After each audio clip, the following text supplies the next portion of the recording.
Hello বন্ধুরা, আজকে চলে এলাম আরও একটা রেসিপি নিয়ে। আজকে আমি বানাবো মাছের তেল পাতুরি।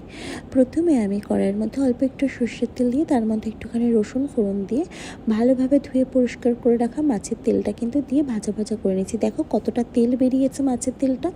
সেই জন্য আমি একটা হাতা দিয়ে যেইটা আমার মাছের তেলটা ছিল, মানে যেটা দিয়ে আমি রান্না করব, সেটা আমি একটা বাটির মধ্যে তুলে দেখো বাকি এক্সেস তেলটা কিন্তু আমি সাইড করে রেখে দিয়েছি, এটা আমি ফেলে দেবো।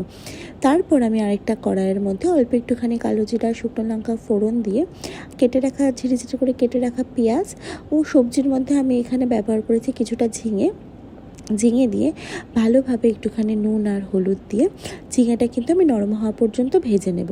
ঝিঙে মোটামুটি নরম হয়ে আসলে আমি এখানে বেগুন অ্যাড করে দিয়েছি। বেগুনটাও আমি বেশ খানিকক্ষণ ভালোভাবে ভেজে নেব, নরম যতক্ষণ না হয়। আর নরম তাড়াতাড়ি হওয়ার জন্য আমি কিন্তু ঢাকা দিয়ে ভাজা ভাজা করে নিয়েছি। এবার আমি আরও কিছুক্ষণ নাড়াচাড়া করে এখানে কয়েকটা চেরা কাঁচা লঙ্কা, অল্প একটুখানি লঙ্কার গুঁড়ো দিয়ে আরও কিছুক্ষণ ভালোভাবে নাড়াচাড়া করে দেখো এরকমভাবে ভাজাটা হয়ে আসলে আমি এটার মধ্যে অল্প একটুখানি জিরের গুঁড়ো অ্যাড করেছি। আর এখানে সেরকম কোনো মশলাই লাগবে না।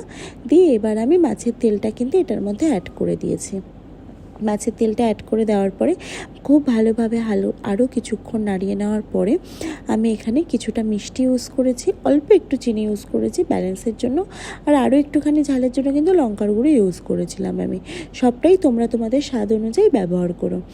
আর তোমরা যদি মনে করো তোমরা কিন্তু মাছের তেলটা একদম কড়াইতে বিনা তেলেও ভেজে নিতে পারো।